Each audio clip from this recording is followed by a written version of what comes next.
Welcome, everyone, to a brand new episode of Geeks and Flix Live. Now, this is a special episode. Today, we're going to be talking about all things Indiana Jones. But, of course, the heavy part of this movie panel and everything is, of course, Indiana Jones and the Dial of Destiny. We all saw it.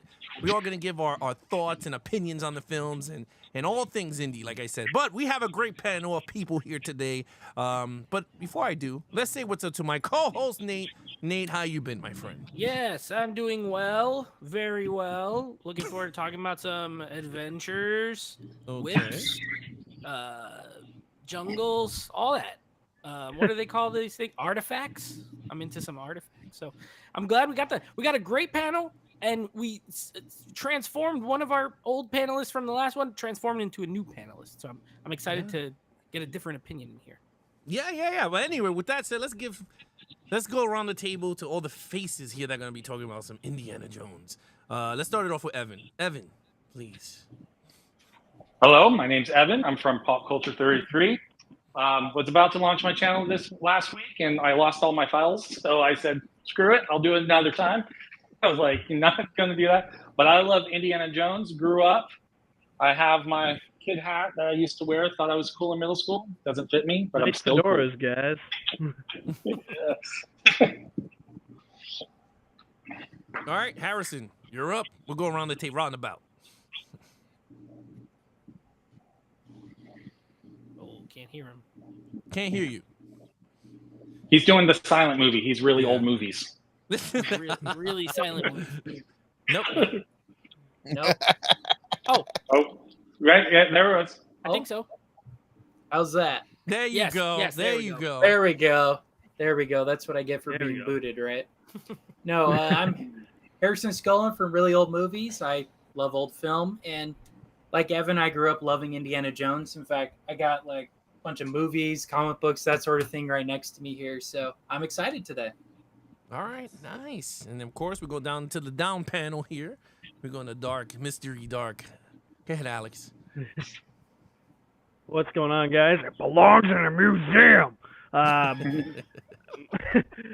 name's Alex. I've been on one panel, I think a couple live shows back in the past. I have my own channel, talk a lot of movies on there, mostly movies.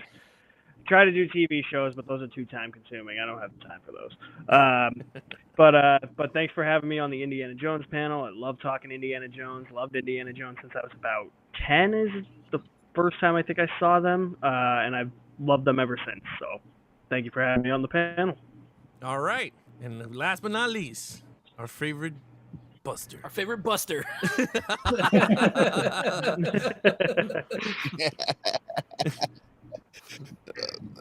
Just like Alex said, yes, Harrison Ford does belong in a museum. But anyways, I'm Greydon. I'm the Binbuster. You guys can find me right here on YouTube on my channel Binbuster, where I talk movies. I go dive into the Walmart $5 bins, find you great deals at your local stores that you might have around your neck of the woods as to what deals you can expect there. Right. I also Yeah. do an occasional live once a month, and I love indie. So, all right. That's awesome. All right. And again, for everyone out there, if you're not following these guys, I have everything in the description. Just follow them there, hit the subscribe button, like their videos, and all the content that they make. Now, let's have some fun. Let's get right into some Dial of Destiny. Now, we're going to start off with Dial of Destiny, and then we're going to branch into the franchise as a whole. So, with that said, we'll put that in the back burner for a bit. Let's talk about some Dial of Destiny. Before we get into the actual movie reviews and the pros and the cons and the goods and the bads and the box office numbers and all this crap, let's talk about when you first heard that there were going to be a new Indiana Jones movie. What was your first initial reaction to it? Before James Mangold took the helm, there was Steven Spielberg coming on for the fifth. But, Evan, take the reins. What was your thought? What was the first thing you thought when you heard Dial of Destiny was being made? Was Shia going to be in it? Was he going to come back as his kid? So that was my first thought. I'm all for it. I haven't been disappointed with an indie film yet. So I was gung ho for it. As long as Harrison was doing it, I'm good. All right, Harrison, what's your thought? My initial thought was why. I don't know. To me, Kingdom of Crystal Skull, as terrible as it was. It kind of wraps up the story pretty nicely. So I was like, what more can they do? Okay. Neat. Nah, I didn't care. I mean, I wasn't for it. You know, it was leave it alone. Sometimes you just gotta leave things alone. Harrison Ford's old, and even though, well, I don't. We're not reviewing yet. My initial thoughts were I didn't care. I didn't care. Honestly, and I love the franchise. I really loved the first three, but I was okay with not another one happening. Honestly. Okay. Alex. Yeah, I was kind of okay with not another one happening, but at the same time, I was just like, okay, as long as Harrison Ford's in it, and as long as it's better than Kingdom of the Crystal Poop Skull, I'll be happy. So that was my initial thought. Just be better than the fourth one. It doesn't have to reach the heights of the first three. So. Okay. Buster. So when I first heard of it, I was like, are they going fifth as in a sequel, or are they going to a prequel of sorts? Like going before he becomes a professor, like in between what we've seen in his past and before he becomes a professor at the college. Like I want to see those years, and I'm like going, oh, we finally might get that. No, I was sadly mistaken. Yeah, I kind of agree. When I first heard the whole news with Indiana Jones, I was leaning more like, oh well, how the hell are they gonna do this with an 80-year-old Harrison? Even if he does come back, I was saying. Then I started to think, oh man, it would be cool if he's telling a story to his grandkids about his adventure, and then someone plays him younger, playing the adventure out for his grandkids. We didn't get that. We got this straight up him, and I was just like, okay, it is what it is. I agree with all you guys. I was like, why? I did not understand why they decided to go another one. But I didn't. I was all up for it. I like Indiana Jones, and I like Harrison Ford as an actor. So you can suck me in anything. I wanted to see Fugitive Part 2 for all I care. See Richard Kimball back. U.S. Marshals, man. Yeah, bring him back. I don't care. But yeah. So with that said, all right, let's get right into it. Let's have some fun. I'm going to now start picking people out the hat here on the pros. We're going to go with the pros first of Dollar Destiny. What was your initial reaction coming out the theater on the pros? Not the cons yet, the pros. Mr. Buster, you're going first. What was the pros of Dollar Destiny when you came out the theater? my pro. When I left the theater, I watched it with my entire family. My entire family enjoyed it. I enjoyed it. And my biggest pro was better than the last one. Okay. All right. Cool. So I go, if this is what they're going to end on, it was a positive note to end it on. All right. Awesome. Let's see. Let's go here. Evan, let's go. Let's go with you, Evan. What was your pro? Get your list out. Get your list. Get my list. It feels like Indy. I mean, I thought Harrison Ford, I did not mind him at all in this film. I thought I was worried because when I saw Irishman with Robert De Niro being de-aged and doing all that, I felt like he never felt young, like the way he walked. And with Indy when he was de-aged and Indy when he was old, I felt like he could actually still be doing this stuff. So I didn't feel like Harrison Ford was out of place or Indy was out of place still doing the stuff he was on this adventure. I thought it was clever on how Shia LaBeouf's character did not come back. I thought that was a clever way of handling that, and I enjoyed the ending. I took my son and my wife. We just showed this year my son all 4 movies, and we all thought it was a good movie. We enjoyed it and had a great time. So, and I liked the sidekicks. I thought it was fun having some good sidekicks in this. Okay, interesting. Okay, Alex, what was your thought? Pros. I liked a good majority of it. I knew it wasn't going to reach the heights of the first 3. I wasn't expecting it to, so I think that really tampered my expectations a little bit. Like going in with that mindset actually helped me enjoy it a lot more, I think. All I was hoping for it to be was better than Kingdom of the Crystal Skull, and that's all I needed for it, and it satisfied me. There's obviously some issues. We'll talk about those in the negatives. But I think the biggest thing for me was that it still felt like an Indiana Jones movie. Even though he's not like, pushing himself as much as he did in the action because he's 80 years old, I still felt like there was at least a sense of danger for Harrison Ford as Indy, and it just overall had the feel of an old school Indiana Jones film, and when you do that, I'm gonna have a lot of fun with it. So, most part, I enjoyed it. I had a lot of fun. Okay, Nate. Yeah, for me, I thought Harrison Ford's performance was really good. The writing of the character, that might be different, but as far as his acting, I thought he was good. He still felt like Indiana Jones. You know what I mean? Like it didn't feel like he was playing a totally different character than he had played in all the other movies, which can happen when you have like a long break like that. You know what I mean? So I thought he was really good. I enjoyed, I love the opening scene. I thought it was great. The train scene, I thought it was fantastic. I think Mangold directed the heck out of a lot of the action scenes for me. I thought, I think he's a strong director, and I enjoyed the set pieces. I thought they were fun. I thought they were shot well. I liked them. John Williams' score, fantastic. The music is great, and I think that plays a big part in this feeling like an Indiana Jones movie still. Because if they got another composer to come in and do this, it would not. I feel like it would hurt it. So I think John Williams at 114 years old, or however old he is now, he knocked it out the park. I thought the score was fantastic. And yeah, those are mostly my pros. Okay, Harrison. Well, I liked the first 15 minutes, the train sequence and whatnot. I think that was probably the only part of the movie I really liked. So, yeah, there are not too many pros for me. It was actually really hard to come up with any. So, for me, that sequence to me felt the most like an Indiana Jones movie. Even if the de-aging wasn't perfect, it's certainly a lot better than like Tron Legacy or some of the earlier movies that try that. So, yeah. That's probably the best. As long as he doesn't talk, it looks pretty good. Right. As soon as he talks is where it looks not that good. Yeah, that threw me off. It was 40-year-old Harrison Ford's face, and then all of a sudden you're just like, "We're gonna get off the train." Like 80-year-old Harrison Ford talking. Right. He kind of hunched over a little bit. Yeah. Yeah. I just thought of it as a backflash, and so it made it a little bit easier that we're living it through. We're not actually seeing the real scene. We're in Indy's brain. So, Evan with a sneaky cheat ways to watch movies. Yeah.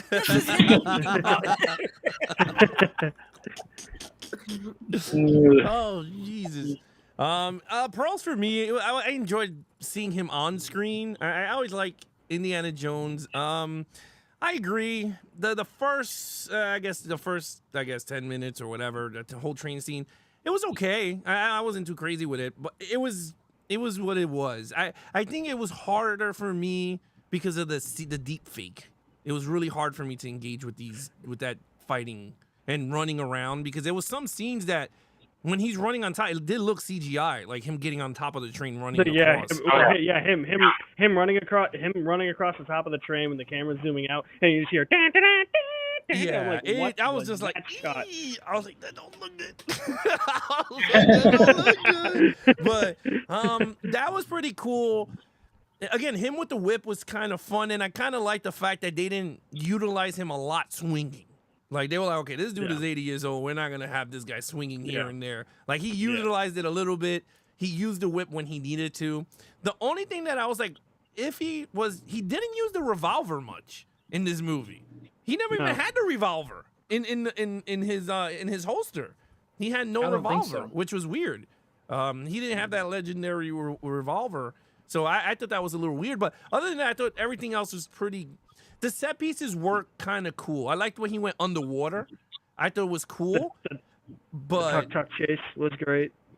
Yeah, I thought that was like all the set pieces did look kind of pretty cool. So other than that, you don't like the music?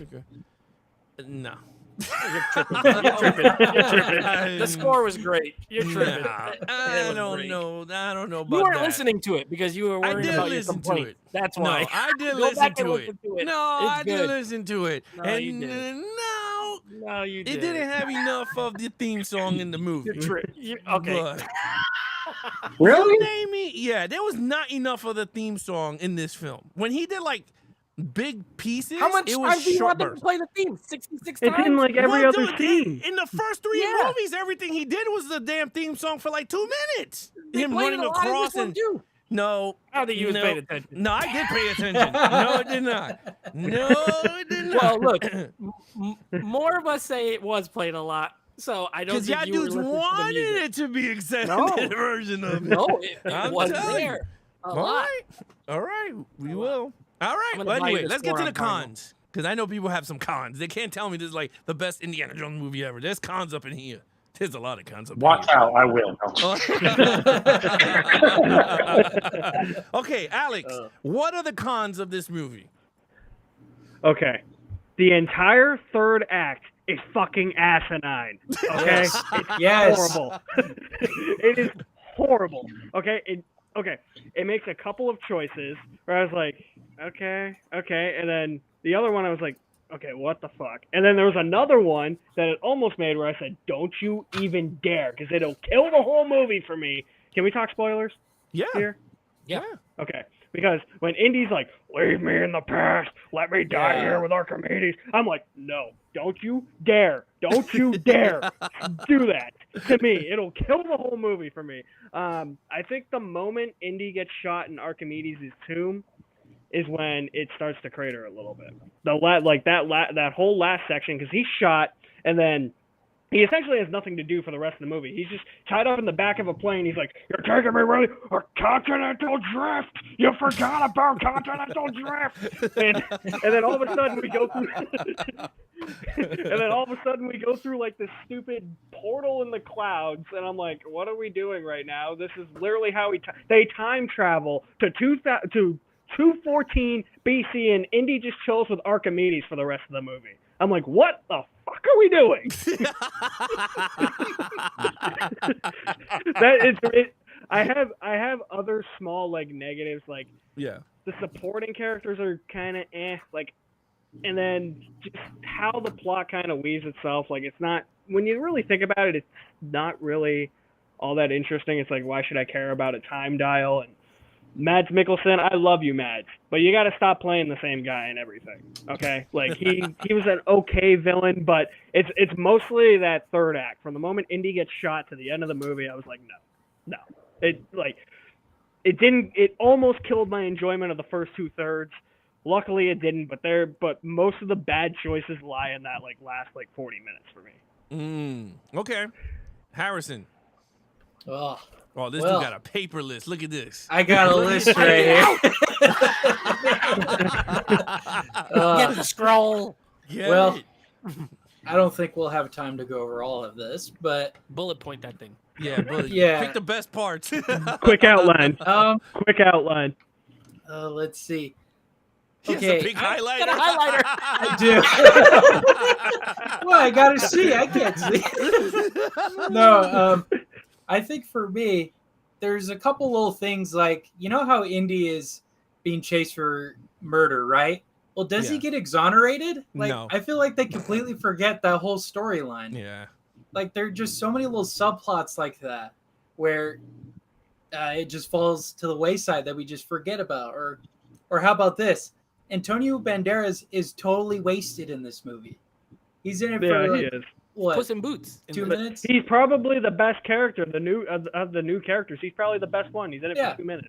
Yeah, and he gets wiped out. Sala's totally wasted. He's just there for exposition. I wasn't a huge fan of the action scenes either.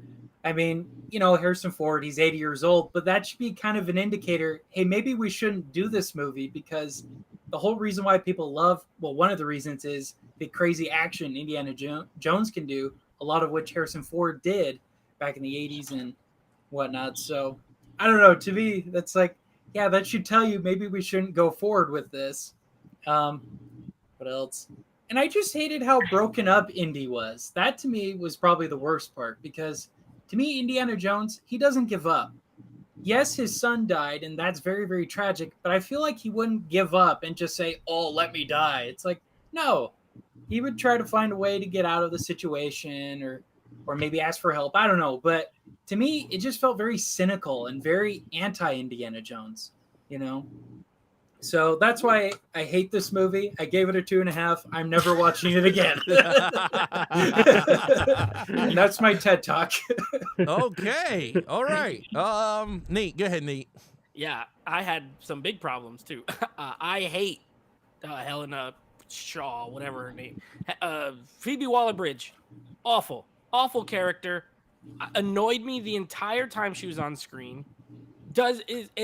Is of course better at everything than Indiana Jones. She's a better explorer than him. She's smarter than him. She's a better driver than him. Climber. What else do they do in this movie? She Say it. punches She's better. better. Swimmer. She punches better. Capitalism. She's Capitalism. she's incredible. She and then her character is horrible. Like she's totally. I feel like you have this movie where you have the main character. The movie's titled Indiana Jones and the Dial of Destiny, and he is a secondary character through most of the movie to her. He is the sidekick to her for most of the movie. Forget before he gets shot, he's the sidekick to her. Then when he gets shot, he got to get rescued by her. And then when he wants to stay there and die, he has to get knocked out by her. And it's like, what am I watching? Why did they call this movie Helena Shaw in the Dial of Destiny? That would have been more accurate. Apparently, I feel like that's what they were going for. I agree with Harrison on. I liked Harrison Ford in this, acting wise.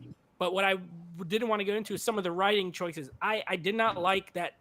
You know, he's this old, drunk, sad, depressed guy. In the old movies, you remember when he was teaching in class, everyone loved him. Well, I mean, he was more handsome back then, but the girls were all, and now they're like falling asleep and they don't want to listen to him talk. And I feel like it was kind of disrespectful in a lot of ways to the character early on. I feel like it redeemed him a bit in the middle once he got out of the house pretty much and got out of New York. And the other sidekicks, I agree. I think they're all pretty weak. I thought Banderas was, wasted because he didn't do anything. He talked just like Puss in Boots, and then he dies. He gets shot. He gets shot. He dies. Mads Mikkelsen, great actor. I think I said this in my review. He's an okay villain. Like he's not. I don't think he's bad. I don't think he's villain. Yeah, he's just there. And I just really hate her, and she's in it so much, and it bugged me the whole time. I did not like her character at all. She should have been Marcus Brody's daughter. I think the blow of that would have been lessened if it was somebody that was previously established. Like if it was a character that was previously established, but we hadn't seen like that person's son or that person's daughter. Like if she was related to somebody we already knew, I think the blow would be lessened with her. See, I said that, and people thought I was crazy, and it's crazy. All right, Buster, go ahead. She's What's the your daughter comment? of a person that no one knows? Yeah. I have no attachment. I'm sorry. Go ahead.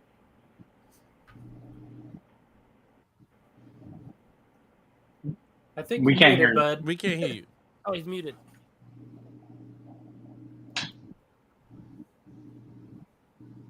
Who's muted? Is he muted? Yeah. He keeps getting muted again. Am Now I? he's unmuted. Now you're. You're there not. you go. Can you hear me? Yeah, now you are. Yeah. You good? Yeah, now you're good. Yeah. Okay, I'm good. Yeah. Yep. Okay.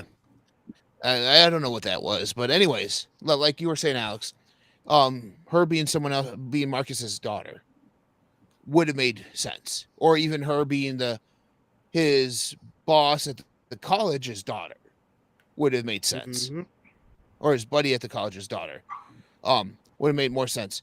Having Antonio Banderas' character being Short Round instead might have made more sense.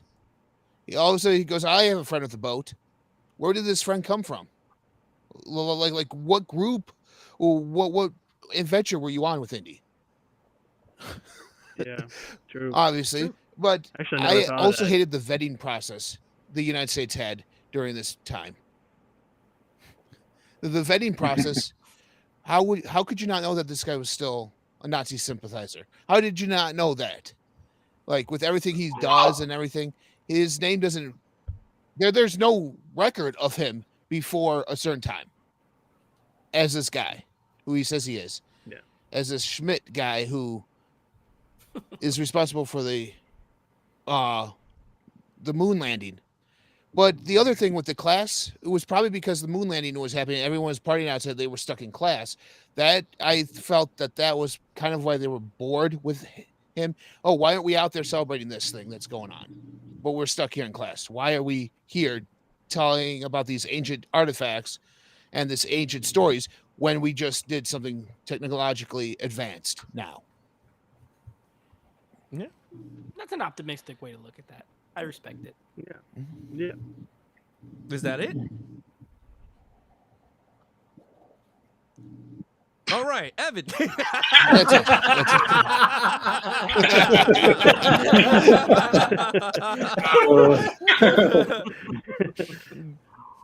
Well, my list is not as long. I would say the issue that I had that I thought worked was how the length of the movie. It was too long, and I think some of the issues that we had with the balancing of Indy and the secondary characters would have been fixed if they would have cut it down. Some of these chase scenes I thought were just a little too long. Everything, because an Indy movie is a precise, like, here it is, nice 90 minutes, and go like that. And but like everyone says, oh, now today we watch longer movies, and I'm tired of freaking longer movies. And so I think that was the biggest one. And then this is just a pet peeve of mine, is when, like, anytime you see exploring in movies and like, oh, it's right here. Of course, there's a pillar broken down. No, I don't know how the rest of the people in the cave couldn't see this broken pillar and explore it. Like, you know what I mean? When he's about to climb the cave, it's like, I wish it was more hidden. But that's just a minor pet peeve that they do. Like, you see it in National Treasure. Like, how do you not see all this stuff underneath when you're building a subway above it? So it's just those little things. And I would say waste of Indy's friend, just having them drop him off at the airport. And that's it. I mean, and the big hype that he was back in it, and we get him, I don't know, what, 7 minutes, maybe? So, yeah. So, but, no, that's about it. Just, I'll wait till I defend it a little bit more. I'm biting my tongue. Oh, okay. All right. I'll just go quick because you guys said almost everything. I mean, the time was way too long for this movie. And you felt it. You started to feel it. You're like, Jesus, like, when is this thing gonna end? Two, I agree with Nate. I did not like the girl at all. I did not like her at all. She was annoying at times. I didn't like her little ass sidekick too, because I was like, he's annoying too. I was like, why do we have I hate two? Teddy. Yeah, I was like, why He's we have flying a two plane. extra? He's 10 years old. Yeah, oh, dude, don't even get me started. how? This dude flies a plane and never flew a plane and knew how to fly a plane into a hurricane. I don't get it, but I was like, it is what it is. Trained with some pebbles and some cardboard in it. Oh, dude, that is, oh my God. No, the worst. The worst is when it's like, oh, Indy, we gotta get you back because the portal's like closing, and then all of a sudden, like, Teddy like gets through it like off screen somehow. I don't know how. Yeah, I mean, I hated those two characters a lot. I agree with everyone. He should have been Marcus's daughter or granddaughter or something like that then is related to Indy. And the crazy thing is, that makes no sense. He's doing this adventure with a guy that we really don't even know. In the beginning, I'm like, who is this old dude? I know him from the damn Captain America first movie as the guy who with the red skull. Other than that, yeah, I'm like, I don't understand. Like, they're making him, he's his best friend. I'm like, no. For the first 3 movies, it was Marcus. Marcus dies in the 4th one because he's old. I mean, the actor really died. So I was like, it is what it is. But you could have brought up somebody else that was related to Marcus or someone in his something. No, we didn't get that. Sala was the worst wasted character. I mean, I was annoyed. And he was a taxi driver. The dude was like super awesome in the sand in Egypt. He was mad cool. And the dude lives in a little freaking apartment in Manhattan. He's like, thank you, Indy, for leaving me, taking me out of Egypt. Give him hell, Indiana Jones. Yeah. And I was like, come on, bro. And it's just, and then the thing that really irks me, it really freaking irked me in the theater. And I was like, he goes, I was searching for this my whole entire life. I'm like, dumbass, it was in the library where you put it. So why was you, like, what? I didn't get it. I did not get that whole scene. Because he's like, I was searching for this, and I'm like, no, you wasn't, because the stupid dial was in the office. I think he meant the second part of the dial, because he had the first part of the dial. Yeah, because he already had half, so he was probably looking for the second half his whole life. Yeah, but he I wasn't. think that's what he meant by that. Yeah, I but think the that's thing what is, he meant by that. No, I kind of understand, but the thing is that he wasn't searching for it because he told his friend that he was going crazy and he put it away because he was like, Okay. yeah, he took it away and he was I think supposed to throw it up. I thought he was lying to her to throw her off, saying he doesn't have the other one. I thought he was trying to say, don't go down this route like your dad did. Hey, did anyone else That's how I hate? took. Did anyone else hate when the big giant monster henchman got killed by the little curly-haired kid by just Yes. handcuffing, Dude, I was him so mad. underwater? I was so I'm like, this mad. guy's awesome, and then I he was just gets so killed by the mad. 12-year-old. Well, I was so mad Indy didn't fight him. yeah, and Yeah, again, true. that's the thing is a lack of Indy fighting anybody. Indy didn't fight much of anybody in this freaking except the flashbacks when he was played by a stuntman and when he was running through certain things. I was just like, it just irked me, and I think the fact is that they did certain things that they did in Ghostbusters Afterlife. They did it here also with Harrison Ford, and it's this trait that they give these characters that are not part of the character. Like, for instance, in Afterlife, Egon stole the Ecto-1, all the proton packs, and told them that world's gonna end, and none of the Ghostbusters believed him. Not even Ray, his best friend. They were like, sure, he went crazy. We want nothing to do with him. And then in this one, Indy's telling his best friend that the dial means something, and Indy's like, no, I don't, you're crazy. I wasn't gonna do that. While he chased the damn the drinking water that gives him healing powers, the fountain of youth. He got freaking drinking blood by the guy who says Kali Ma and rips hearts out. But the guy that says he could time travel, he's like, nope, you're going crazy. Yeah, I'm gonna take that away. You're nuts, my friend. And his friend dies, and he goes, oh, you're right. Like, what? Like, come on, bro. Like, I hate this damn movie. To me, right? I give it a 1. I got a quick question for you, Alex. I got a question for you, Alex, and I got a question for you, Harrison. Alex, so just something you mentioned, because I didn't really think about it. I didn't think about it twice, but let's say you said that he didn't fight enough people in this movie, which I agree. He didn't fight any, well, only in the beginning. You're right. He didn't fight nobody. But if he did, would you have believed that an 80-year-old guy is going to beat up these 30-year-old, 40-year-old guys? Because I think that's the catch-22. If he fights them and wins, it's like this is beyond unrealistic. And if he doesn't fight them, then he didn't fight anybody. So, I mean... But the thing is, then what have the movie? Well, if you're not gonna have him to fight, make up for Kingdom of the Crystal Skull. Yeah, but my thing is like if you're gonna, I mean, I agree what you're saying, Nate. But the problem is if you're not gonna have him fight anybody, which he did, he punched people. He was like or whatever, and I was like, okay, cool, yeah. But the thing is like if you're not gonna have him fight none of the dudes, what was the point of the movie? Like, I don't get it. Like, if you're gonna tell me this whole dial that only goes to one piece of time, it doesn't go nowhere else. This one time, which is stupid. Okay, then I'm like, okay, so it is what it is. To me, it was just a waste. And then to tell me that his son died in World War II, I'm like, you know what? That was another annoying part for me. Huh? Not World War II. Oh, the Vietnam War. Yeah. My thing was, I'd rather see him go on the adventure with his son and end the movie with an older mutt version, and it ends where it doesn't have to be Shia LaBeouf, because I know everyone don't like him, but it could have been another actor playing an adult version of him, and end the entire trilogy with him and his son going off like he did with his father in Last Crusade. And I would have been way more happy than him and a girl that he does not even know, that he didn't see until 18 years later, and she robs him blind from this stupid tablet. And I'm just like, oh God, I hate that movie. Wombat. Dude, Marion looked. Marion looked. I got a question for Harrison. I honestly didn't mind Phoebe Waller-Bridge. Like, I think the setup for the character was good. Like, she shows up to his class and she's like she's a treasure hunter and like an artifact catcher like her father. I was like, that part's fine. I think what kills it for me is when she gets to like I think Morocco. And I have no problem with her like selling the dial on the black market. I think that was fine. But it was more just like, oh, like this Moroccan gangster is my ex-fiance. I'm like, why not just make that Volaire's guys? Like it was that moment where I was just like, no, I can't. No. Oh yeah, I hated her way before that. But that's understandable. Yeah. Harrison, on your list on your paper list there, I know you had some deep cuts. Did you have the fact that Indiana Jones is a known fugitive, and Sala screams his name out in the airport parking lot and tells everyone he's there, and then he somehow gets on a plane.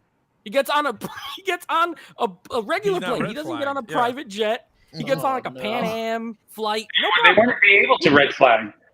I mean, you're talking in like 19. What is this movie? 69. You're telling me that back then, 69. if you were like You could walk on planes. Yeah. Dude, I don't know. cartels could have walked in with drugs back then. Well, apparently you could just do anything you wanted back then. You just get on the plane. Yeah, there's a reason why we have the laws and the security now because of how we can work. I get TSA, but I'm pretty sure if you're I don't think known fugitives would just easily fly away and then they would all do it all the time. They would all get away all the time because they would just get on a plane overseas and they would never come back, and that's not the case. So I'm not 100% buying that. But Harrison, was that on your list? It was not, but I did see a video that talked about that because you're Oh. right. Like, why would Sala be shouting his name out? That's Indiana ridiculous. Jones, you're here at Okay. the airport. Get him! Okay, I got a question for the class here. What was the point of Boyd Holbrook's character? I thought out of all the henchmen guys, like the whole them like infiltrate, like being like working for the U.S. government, I didn't love it, but I was fine with it. But like, why was he there? Because he's there, but he's not supposed to be there. So what exactly is Boyd Holbrook's purpose in this whole thing? Just to show up and be like, hey, look at me, I made a movie with James Mangold before, now I'm making another one, you know? That's So, literally it. He was in Logan, so he got to be Yeah. in this. That was Yeah. it. yeah, exactly. Yeah. Purpose. And he's the one that got Yeah. punched the most by Indiana Jones, to be really honest with you. He punched the most in the movie. Yeah, he kept getting punched. I was just like, oh my God. I was like, jeez. But anyway, okay. Final thoughts and then scores. Evan, I'm gonna let you go because you're dying to defend this movie. So I'm gonna let Do you your go defense, first. Evan. What you got? Let's hear it. Let's go. Okay, Defend first of it. all, I enjoyed this movie. So like the fact, like when Ben says, "How does the FBI or the CIA let Nazis?" Our government have been accused of just letting Nazis come work for our government in the race for the moon. We have multiple evidence of actually just allowing Nazis come into this country, knowing what they've done in Germany because we needed to beat Russia to the moon. So that's kind of that storyline. The time travel, I don't mind that because I'm going to defend Crystal Skull and all this because Indy is set off of the time of the pulp fiction that is popular that he's living in. So Raiders at the time, it's 1950s. Those are your artifacts, your Nazis, your Egypt, your stuff like that. Then you got your temple that goes back is a prequel, and the pop was like your Phantom, and that's your tribal stuff. And you make that, then you go back to the 50s with Hitler's, and you make that, and the Crystal Skull. That's when Roswell happened. So aliens are popular, and then this one is set during science fiction time period. So you have time travel big and that kind of story. So it fits the mold that Indy has followed. So I enjoy that aspect. Also, I follow the ancient aliens idea. So you have that theme running through all of the Indies because, a lot of people, there's the ancient aliens idea that, the Ark of the Covenant, all this stuff is actually from another planet. And you have all those like that field there. So to me, I just have fun with this movie. And to me, I thought it was an indie film. It has its weakness. Characters aren't perfect. It's not perfect. I think the ending of Crystal Skull is better than this ending. But with Mutt dying and being like that, I understand that characters don't stay. People don't stay the same. Life happens. Like, we are not the same person we were 10 years ago. Why do we expect our movie characters to stay the same? And I thought that we still had Indy, but different. And we've gotten that throughout all films. So I'm good. It's a 4 for me. 4. Out of what? Is it out of 5? Yeah. Is it out of 5 or it's in 5. 4? 4 out of 5. Wow. That's a great. I enjoyed it. All right. Okay. Mr. Buster, final thoughts, score. Could someone please remind me how Marion changed her mind to be with Indy throughout this entire film?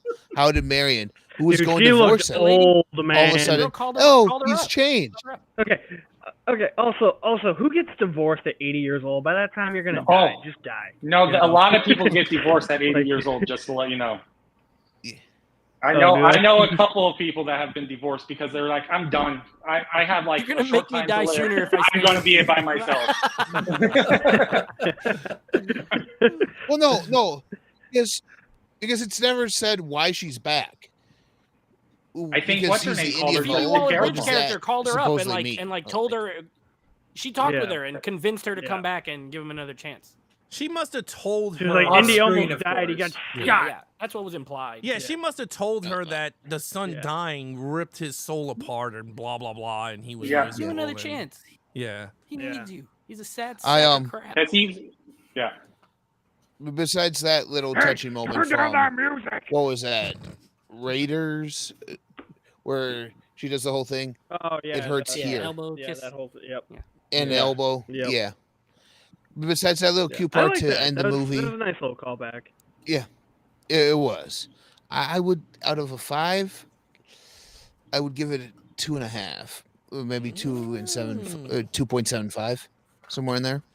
2.7. It Quarter. was good. It's better than my score for Crystal Skull, but I Crystal mean Skull? it's right there. It's Okay. middle of the road. It's not an 80. It's not a 60-year-old Tom Cruise jumping off and doing his own stunts.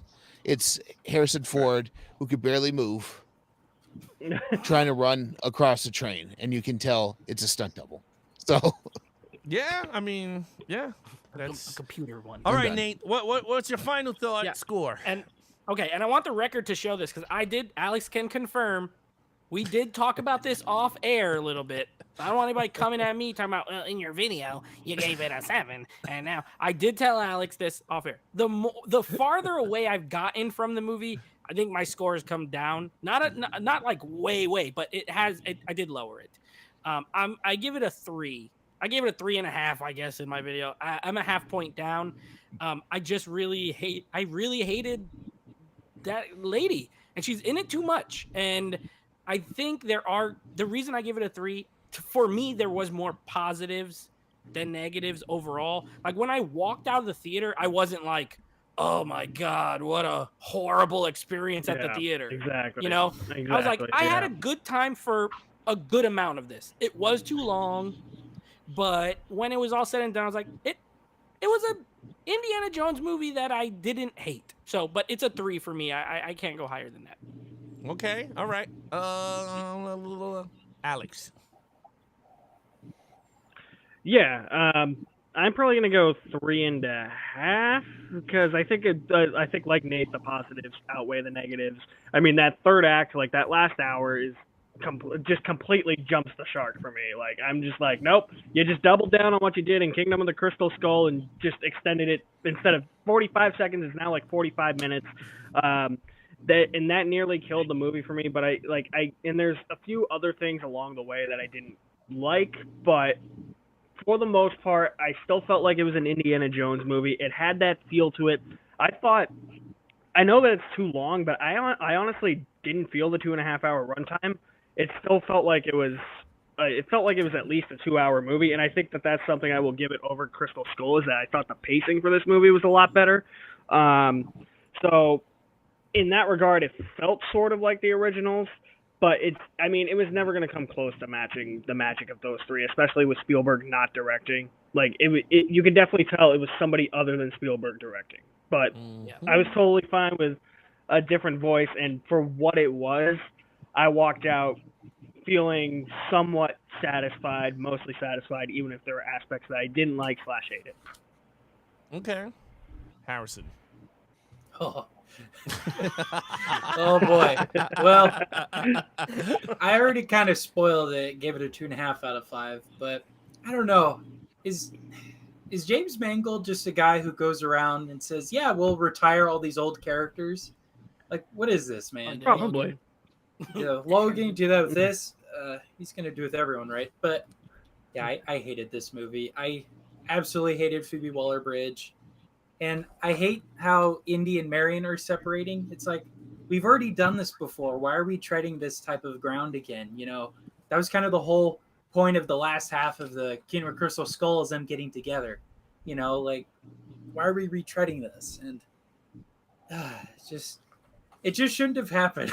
I don't know. Like, really, like, they should have said, you know, Harrison Ford, you're 80 years old. It's not going to be convincing. We can't do this anymore. It's done. It's okay to let, like Kylo Ren says, let the past die. Just let it go. We got too greedy. We don't need more sequels to old 80s movies. As much as I love 80s movies, we just need to stop. Just stop, please. Oh gosh.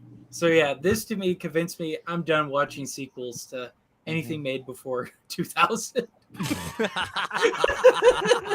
I'm done. I can't do it anymore. Well, but last year you had Maverick. That was amazing. Well, that one I love, but I don't want a third one. It's the exception, right? It's not the rule. Right. Yeah. I don't want a third one. Well, and it's not like Tom Cruise. I do, like because 90 behind a F-16. That's true. True. Listen, we need a third one because my OCD will kick in if it ends at 2. I'm like, you need to complete it. It needs to be a third one. It'll happen in I 25 think they more are years. making it, right? No, in 25 more years. And he'll still be flying the plane for real. Tom Cruise. Right. He's a Oh vampire. yeah, Yeah. most likely. Yep. But yeah, No, he's the mummy. Right. That's right. that's right. He is the mummy. Power. Alex, give him hell. Let That's right. Give him hell, Alex. Give him a hell, Alex Figueroa. Oh. Well, you know what, Nate? I was the one coming out the theater going, "This shit was whack, baby." I did not like this movie at all. I was not in. I did not enjoy this as an adventure. You knew to me it didn't feel like an Indiana Jones movie because I enjoy what Steven Spielberg did with the first 4. Like those felt like an adventure. Now, me and Nate talked about this off when we doing our podcast that Steven Spielberg gave you iconic scenes in the first 3 that it just stapled, like it just stamps the time of cinema. You're going, holy crap.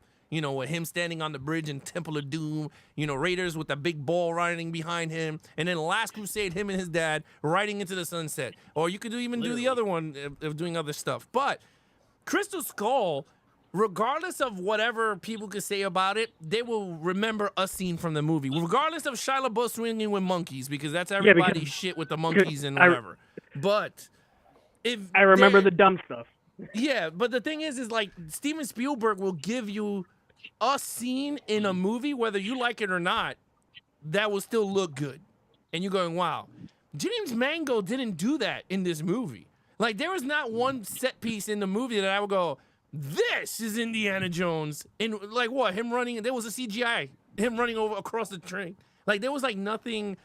To me, I didn't see a piece that I go, wow, I'm watching an adventure with Indiana Jones. I do not believe him scuba diving 100 feet underwater at 80 years old. That dude would have died with the pressure crushing his damn lungs. He would.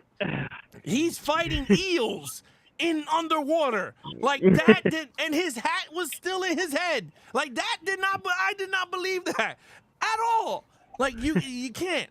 And to me, I didn't like it as much. Sure, the John Williams score did bring some elements to the Indiana Jones, but I just think hurting it was not having Steven Spielberg on the final movie of the. See, if you're gonna do 1 through 4, might as well end it with 1 through 5. There's no way that you're gonna go, nah, I'm not gonna do 5.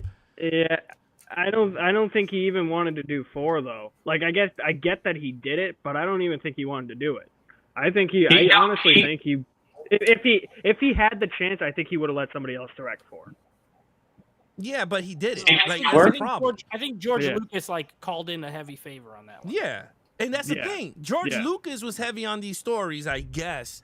This one, there was no George Lucas, and this felt totally Disney. Was all over this movie. This was Disney to the wazoo on this movie. The female lead that's untouchable. You got, I mean, there's so much that Disney has, and that's why I'm like, you know what? Leaving this theater, I was like, this is not an adventure that I would go, yeah. And I know we're gonna get into it with the franchises, but if you had to tell me between this one and Kingdom Skull was a way better movie than this one in terms of the adventure. not storyline or nothing. If Indiana Jones doing his shit, Crystal Skull to me was a way better send off than this movie. This was not a send off. This was just. But anyway, with that, I give it a What was 1 your score? out of 5. A 1 out of 5. I'm gonna buy it to complete my entire set, but it's gonna Classic. go under the. Classic. I give this a 1. It's a piece of crap. I'm gonna buy it. I'm gonna buy it. I do collect the red. I got 2 copies I do of it all the Wonder Woman I know, but are you gonna 1984. watch it Just again? wrapped. No, I might watch it again. I mean, I'm not gonna say I'm not gonna ever watch it. I'm gonna buy it. I'm gonna watch it one more time to see if it changes through I time. give it a Or if you like a marathon them all or 1.5. something. 0.5. A 0.5 higher than Go what it is. back. Okay, let's have some fun. I have a question for you. Do you think that Alex is gonna you'll be- Alex is gonna watch it when he's 80 years old. Yes, Yes. I want to I watch can it 80, relate. I can relate to this. and then we'll have the same Are we panel. gonna- This is my entire life. Guys, I give it a 1.5 in my rewatch. Edie, Evan, what was your question? what was your question? Will we be able to get a box set? Because Paramount gets the distribution rights for the first 4, unless they make a deal with Disney, right? We can't get a Paramount box logo at the set. start of this movie, didn't they? Oh, that's a good Paramount- question. Paramount did nothing they're with not. this. No. No? They were affiliated with this. The thing was is that I think they don't have home media distribution rights. They get a certain amount of profit that Disney makes from this movie.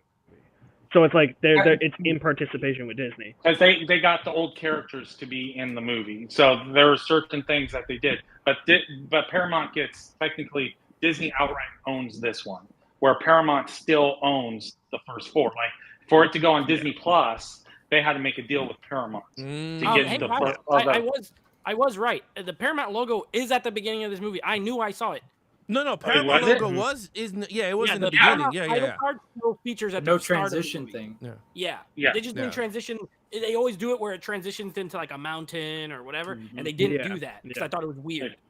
Yeah. But to my knowledge, Paramount doesn't own any of this. No, they don't own it. No. No, not part 5. I mean, it's okay because they got the best 3. They don't Yes, need they to do. worry about 5 in their bank account. Okay, let's have some fun.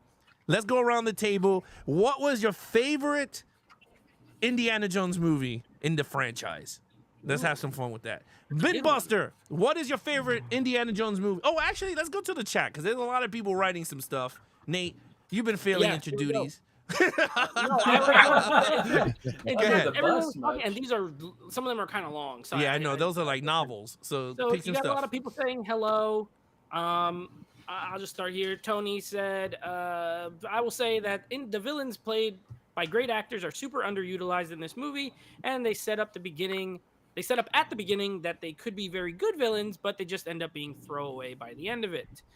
Robert says, "Short Round should have made an appearance. A wasted opportunity." I mean, me and Alex talked about this. I 100% agree.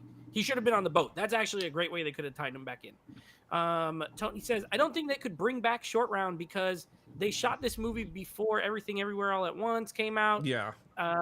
Yeah, okay. Well, he still could have been in it before that movie came out. He just wouldn't have had an Oscar. All right, and then trying to think. Mads Mikkelsen is pretty much his same character in Doctor Strange, and he's a great Yep. actor, but he's underutilized. I imagine Caecilius lines. Yeah, and he's also Boyd Holbrook is underutilized. That's because I don't even like that guy as an actor. I don't think he's that good. JB says, "This is a great one. This is for you. The movie was decent, but I didn't care for the girl." That's his whole review. That's a legendary line right there. JB, that's My the- sentiments JB always exactly. one sentence with And the then he left, I guess. one-liners. Okay, let's see. While I have nothing against Phoebe Waller-Bridge at all as a person, she seems like a talented writer, but her character in this was completely unnecessary. There's Tony. Then he said, "I did kind of like her short round rip-off sidekick." So he liked the little pilot kid. None of us liked him. Yeah, about Alex. The difference between this and Ghostbusters Afterlife is that was a great movie and a great legacy sequel that honored the first 2 Ghostbusters movie, and Indiana Jones 5 did not. Also, question for you guys: what was the part? I'm not gonna answer this. What was the point of that black girl character? Because they set her up to be a part of the gang, and did she? I don't know. This is hard to translate. And then she doesn't do anything, and then they kill her off so quick. The CIA. Yeah, I agree. That's what you Yeah, mean. Yeah. That whole CIA thing, I was kind of on and off with it. Like, I get what they were going for with it, but then in the end, it just kind of didn't do anything with it at all. It's ultimately pointless. The it goes problem- nowhere. If she popped up, if they didn't kill her off, and she popped up here and there throughout their adventures, right? That's what it should have it'd been. been But like the just thing one is- step behind him. Well, but doing the clearance for Indy because he's a fugitive, making that clearance before they go to these places, so no one that could recognizes work. who he is. But If we just saw her there, that would make sense. the problem that I have, again, with this, another subplot that was stupid, is the CIA, whatever, with the Indiana Jones. He worked for the government in Crystal Skull for the Roswell crash, and nobody OSS. notices that in the damn movie. It was like, Dr. Henry Jones, give me his file. Like, duh, you should know who he is. He found the Ark because he worked with the government in the first movie. Okay? So, I hate this movie! God! You really touched the sore subject here, Tony. Thanks. I did. All right, I'm gonna give it to some scores here. Tony says 2 out of 5 for me. Didn't care for it at all, and it'll be one of those movies where I won't consider it to be canon in the franchise, and I'll just act like Crystal Skull was the ending.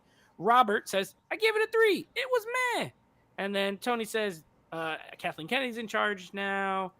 There's no way I'm adding this to my collection. Robert says I remember the desert. I remember the sea. LOL. And then he said his favorite is Raiders. And then Tony, of course, with a hot, he can't go a day without a hot take. Hey, Boyd Holbrook is a very good actor. Okay.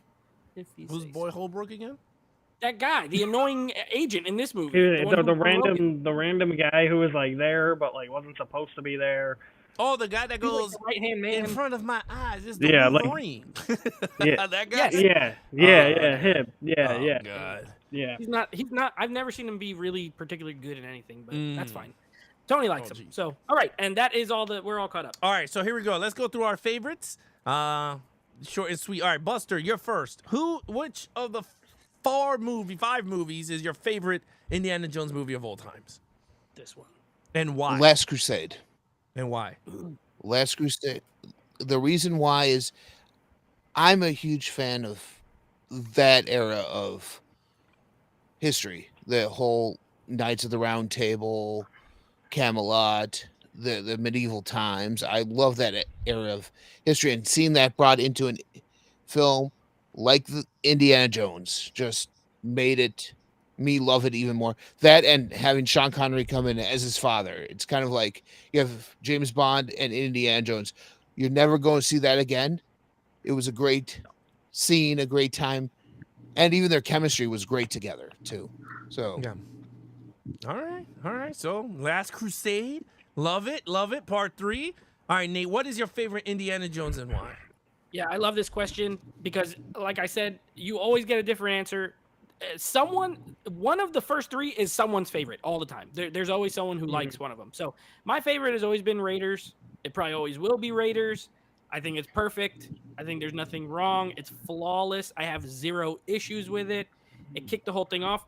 Alex, you were talking about those iconic, movie images, and I feel like Raiders has the most of them because you have not only the boulder scene, but right before that with the little idol, just him standing, looking at it like he's about to swap it out with the sand, like that whole thing. The thing with the guy with the sword doing all this stuff, and he just shoots him. Like, these are iconic moments, and yeah, the other 2 do have them as well, but Raiders is always the one that sticks out. It's always been my favorite. I love Marion. I think we talked about this on the podcast. Yeah. She's my favorite lady of all the Indiana Jones ladies. So I go with Raiders. All right. Love it. We got Raiders. The first one. We got the third one. All right, Alex, let me know, what is your favorite Indiana Jones movie and why? Oh, this is tough because I love the first 3 all equally. Yeah, pick one. So I gotta pick one. You gotta pick one. Probably go Crusade. I think it's because it expands Indy's character a lot. Like, you have the extra father-son dynamic. The adventure's a lot more fun. Brings it back to the religious artifacts. It's everything Raiders was, but cranked up to 11. And I think Raiders is the more iconic film, but I think Last Crusade's the better film.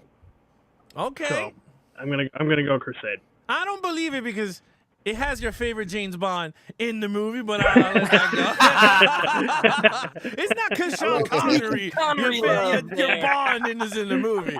But I love how you didn't leave it there. You didn't say nothing. Aren't they only like 10 years apart or something? And he played his dad. I think Yeah. In real life, he's like 10 years older. But they did have great chemistry, though. Buster was right. It was you could feel they felt like father and son. Yeah, that was cool. All right, Evan, favorite Indiana Jones movie and why? I could piss everyone off and say Crystal Skull, right? Can I do that? No, Go for it. You're not gonna piss nobody off. It's your favorite. If I had to say my favorite, it's gonna be Last Crusade, because that's the first one I saw in the theater as a kid. I'm gonna say because of James Bond being in it. I was a big John Connery fan, and seeing that him with Harrison Ford, who was also Star Wars, like having these two guys who I watched all the time as a kid in the same movie, and history, Nazis, and studying and artifacts, Christian icons and stuff like that. That's literally like my childhood just being played out. So, and I think I want to say Last Crusade was my first indie film. I didn't go in order. So I did that with Star Wars too. My first Star Wars was Empire, and this was my first indie. And then my mom goes, "Oh, there's other ones," and we went and rented those. So I would say Last Crusades for that. Nice. All right. Wow. We got Three three Last Crusades and 1 Raiders. I love it. Can Harrison break it? Harrison, Can we get I some see your break? shirt, Harrison. I see your Yes. shirt.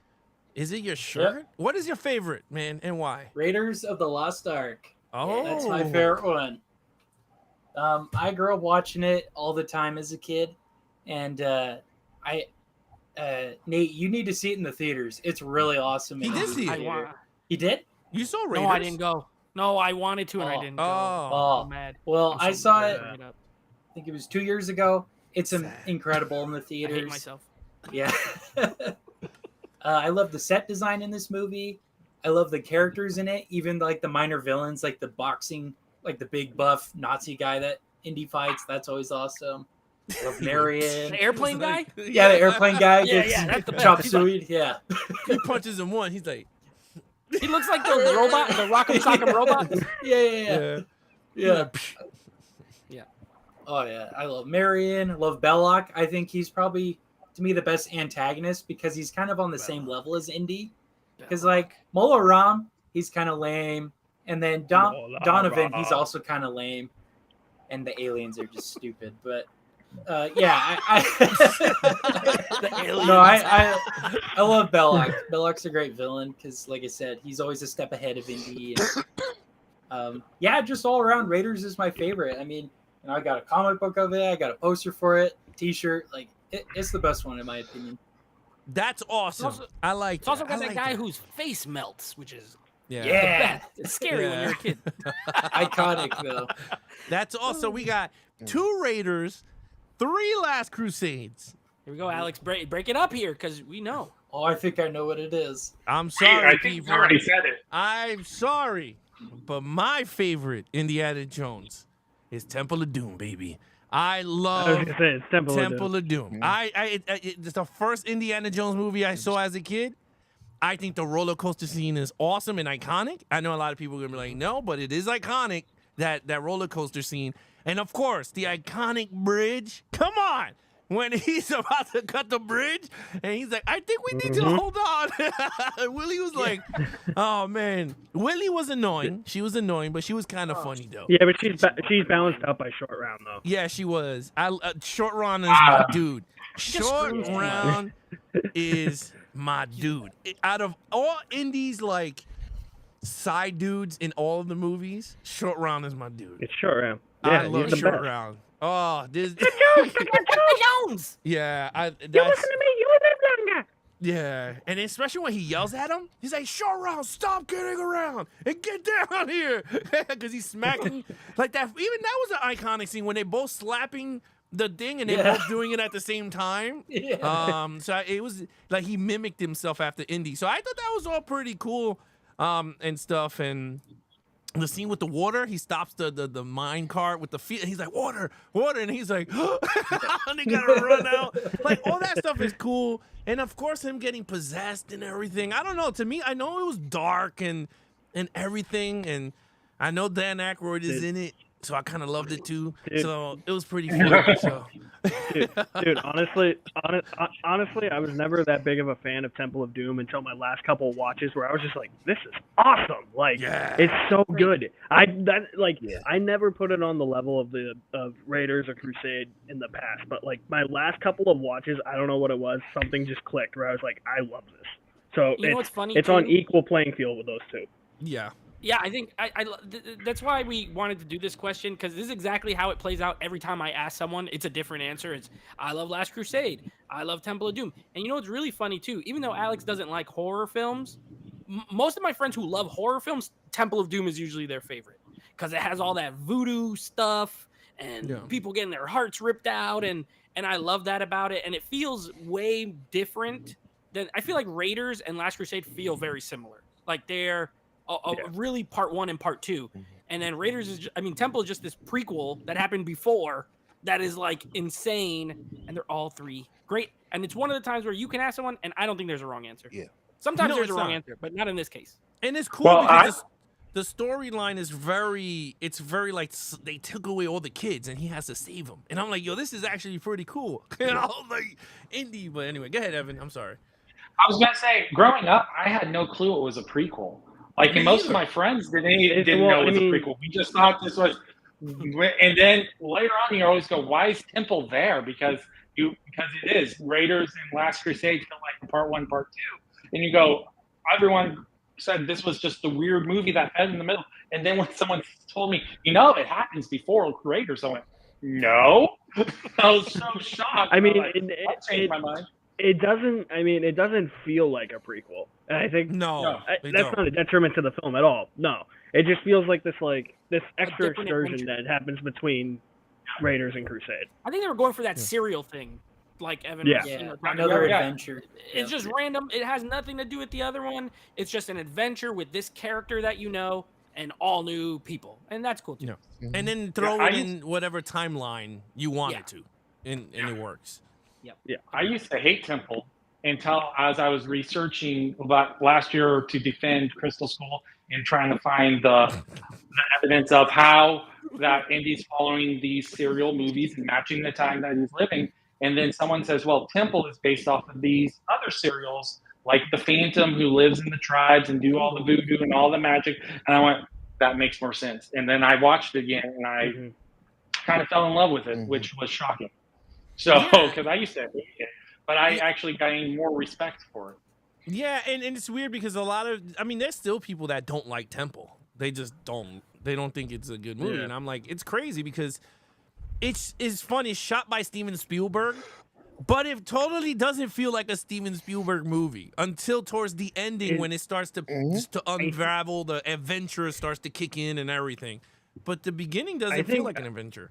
I mean, I think that movie really affected Spielberg because, like, after that, other than the 2 Jurassic Park movies, he really didn't make like crazy action movies like that. After he's really settled himself into like period pieces and dramas, like you don't really see Spielberg make a movie like that anymore. So I think I think with how dark Temple of Doom was, I think it kind of affected like his mindset as to what type of movies he has to make. And plus, too, I mean, that's the movie that inspired the PG-13 rating, too. Yeah. Yeah. And Harrison or Evan, I know you guys are the historians here. Correct me if I'm wrong. I could have sworn, wasn't he like going through a divorce or something when he made Temple? And so George he Lucas was like George Lucas. And he's the one who wrote it. He was in a very dark place. He was mad so it's dark. like a very dark movie, And that ties into the whole thing. I love that behind the scenes stuff. Like, man, this guy's really depressed. So he's going to write this movie where people are getting literally their hearts ripped out and drinking blood. It's awesome.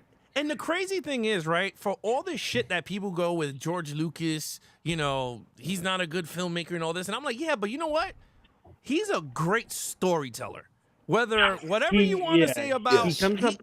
he's a great Yes, he world is. builder, whether it's Star Wars. I mean, it's now taken in a different direction, but he had a vision for that. He had a vision for Indiana Jones, and you saw it. And it's so amazing how all that, like, comes to created fruition. two of the and stuff. most iconic franchises in the history of film. Yeah, period. and it's all written in his ideas, him and Spielberg. I mean, well, Yep. Spielberg in this one, two iconic direct, you know, whatever you want to call it. But yeah, you're right. He created one of the.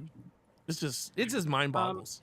And as far as the chat goes, Robert says his favorite is Raiders. He saw it back in 1981, and Tony said his favorite was The Last Crusade as well. Also, Robert went to high school with Kiwi Kwan. He met him back in 1986. Wow. That's There you cool. The freaking. All right, here we go. Last question of the night. What is your least Indiana Jones favorite movie? The least favorite of the franchise. It could be whatever you want. Dial of Destiny, Crystal Skull. It's gonna be one of those two. It's got. It one of those gotta two, be. for sure. Gotta be. So let's have some fun. Nate, what is your least favorite of the 4 and 5? Yeah, it's definitely 4 or 5. That's for sure. Yeah, what is your least favorite one of man. those two? I gave both a positive score. I gave Crystal Skull a positive score when we reviewed it. Yeah. I don't hate that film the way some people do. I think there's problems with it, and there's things I hate about it, but I don't hate it as a whole. I would probably put them on fairly even footing. I'm gonna say my least favorite is Dial of Destiny. It's the newest. I've seen it the least amount of times. It's existed the least. It has the worst character in the whole franchise, in my opinion. So even though I didn't totally hate the movie, it's probably my least favorite. Okay. All right. Harrison, what is your least favorite and why? Dial of Destiny, for sure, right? I'm shocked. is that a shocker, right? No, Whoa. it's made me more cynical than I already am. So, because I actually, Crystal Skull, I gave it a 3.5 out of 5. It's a little bit better, I think. To me, that one doesn't really go bad until the monkey swinging, and then after that, it kind of goes off the rails. But for me, this one goes off the rails like right after that. That train scene. So I mean, literally off the rails. Like, yes, literally. It was on the rails. And then it went off the rails. Exactly my sentiment. So yeah, Dial of Destiny. All right, Alex, what is your least favorite and why? I already know what it is, but let's have fun. Tell us about it. Kingdom of the Crystal Skull. I think Kingdom of the Crystal Skull, I think as a movie, I think it has good ideas. Like there's certain things I like about it, but as a whole, like I'll just remember it for being it's dumb. Like it's not like it doesn't feel like Indiana Jones to me. I get that you wanted to make a 50s B grade sci-fi movie, but I don't think we should be seeing flying saucers in an Indiana Jones movie. I also don't think Indiana Jones should be surviving in a fucking fridge that gets like nuked everywhere. He should have been a pancake. Like it's I don't know. And then you can survive off of floating blow up boat out of the plane. That's pretty. I can dumb live with too. that. I can't live with anything in Crystal Skull. Also, it's the way many of the scenes in that movie look. Like it looks so artificial and fake, and I've never really seen anybody bring that up. Like the jungle chase, I do not like because it's so overlit or just like I don't know. Like it looks like it's CG. It looks like it's very green screen looking, and it's not. It's shot on location. That's the thing. Everything is so overlit in that movie that it looks like a green screen when it's not. It's all on location, and it just all looks so weird to me. I don't like Spalco as the villain. I don't like Mutt Williams. I think now I know that you guys don't like Helena Shaw. I don't think she's the worst character in the entire franchise. I think the worst character in the entire franchise is actually in Kingdom of the Crystal Skull, and that is Mac. I hate that character. He is worse than anybody in this entire franchise. So I could go on all day, but I'm not going to. But yeah, Kingdom of the Crystal Skull for me. All right, wait. Who did I go with? I went Nate.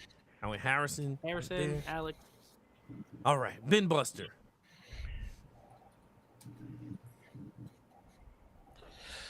Whew. I mean, I would have to go Kingdom of the Crystal Skull. Well, to me, when I think of Indiana Jones, I don't think of a sci-fi adventure. Right. I don't think of aliens at all. To me, that's what took me out of that film. It was like, oh, it's aliens. Okay, I'm done. I'm done. I pretty much just zoned out the rest of the movie and was like, yeah, I'm done.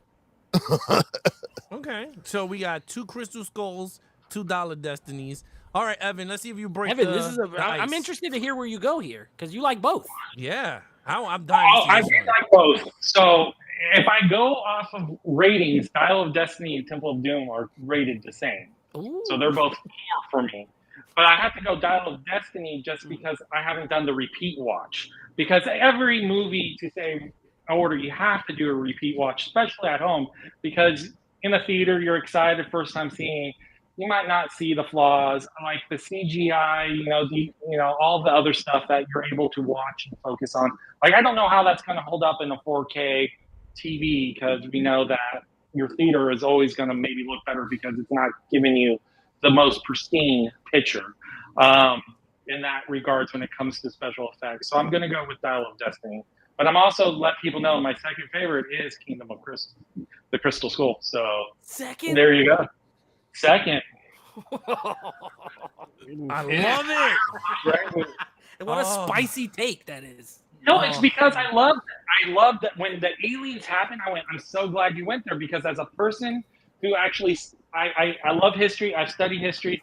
I have my master's in American history, and I've gone into the ancient aliens things and the whole idea, like how did these pyramids get built here at the same time being built here, and the aliens do, and that stuff started back in 1920s and 1930s. But when Roswell happened, it became a big thing. And like the gold and all that stuff was literally in old history books because it's kind of racist because the white man said these guys can't make it. They're savages. So aliens had to help them. And literally we have books of historians writing that. So I'm just glad that George Lucas went there. And so I was all on board for the alien aspects. And the fridge thing just ticks me off because Indy rode a submarine not going in it and underwater because the guy says dive in German, and then the boat inflating and surviving that out of the plane.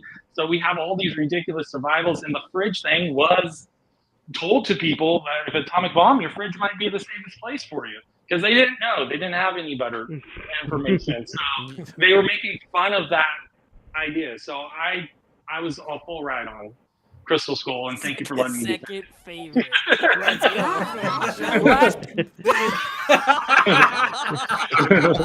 Last Crusade, Crystal Skull, and then Raiders, and then Temple of Doom. We're literally talking like 0.5s of points. Like if I was to do it, like it. I mean, I don't care. No, it's awesome. If you wrote that list down with no scores on them, it's an incredible list. I will.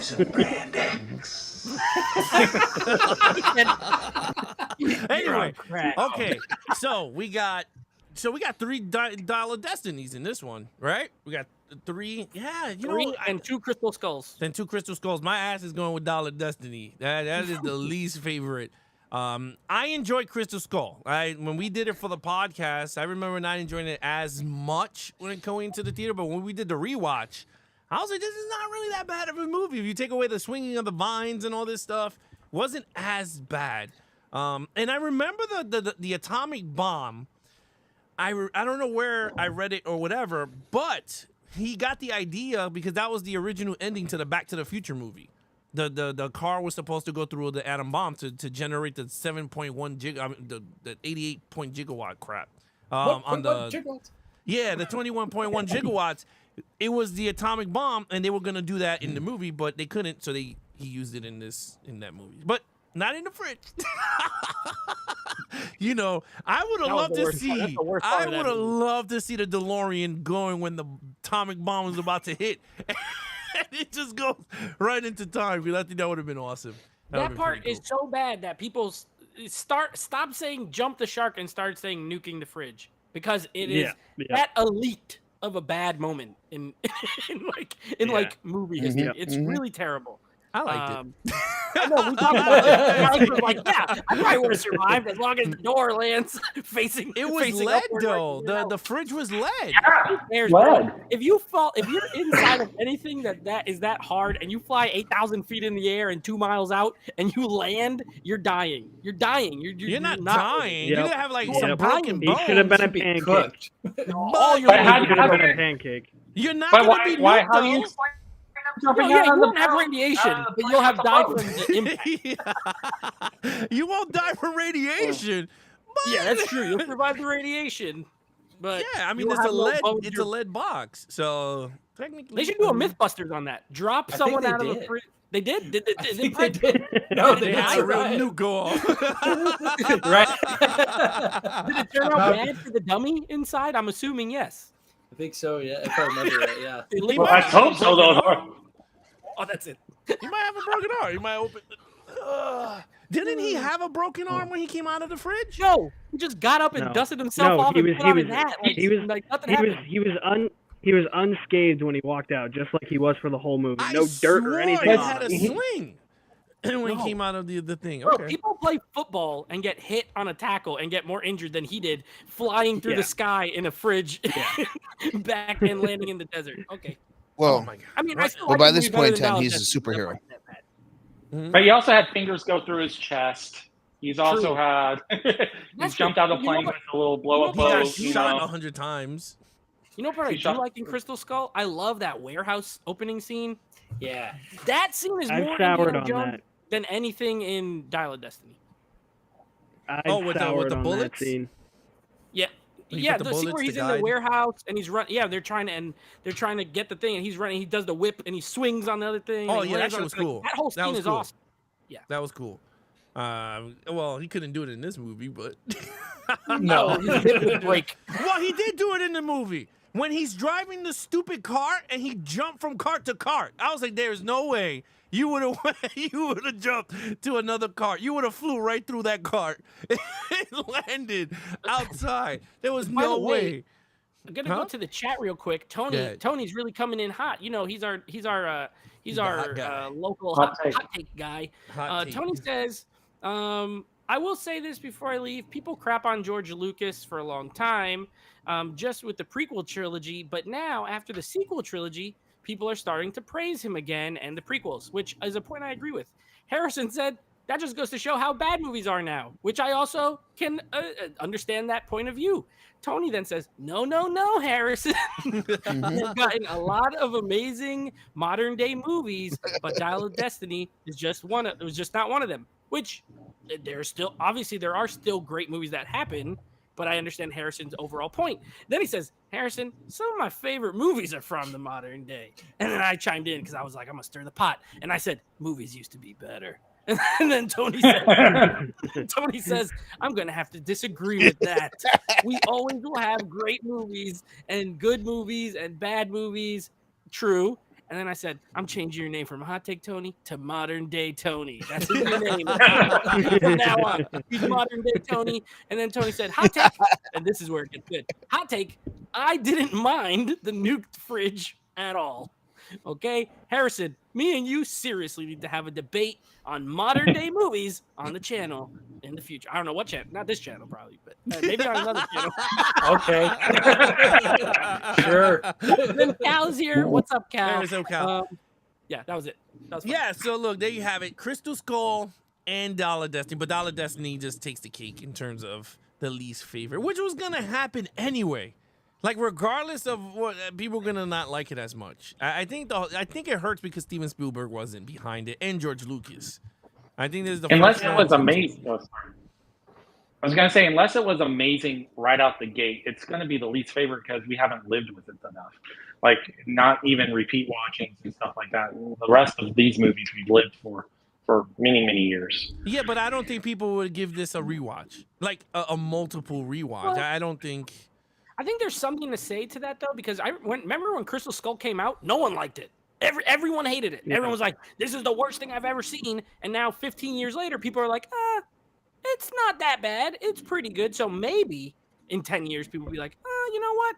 I don't know, but that movie also made way more money than this one is making, so more people. And saw remember, it. that's the final George Lucas and Steven Spielberg teaming up with Indiana Jones. Like that's, I mean, that has another, milestone to it. Where this I'm not falling for this Crystal Skull renaissance. I'm sorry. I don't know, man. You gave Mission Impossible: Dead Reckoning a 2 out of 5. No, he disappeared. His screen went black. He's gone. I heard that, and he said bye.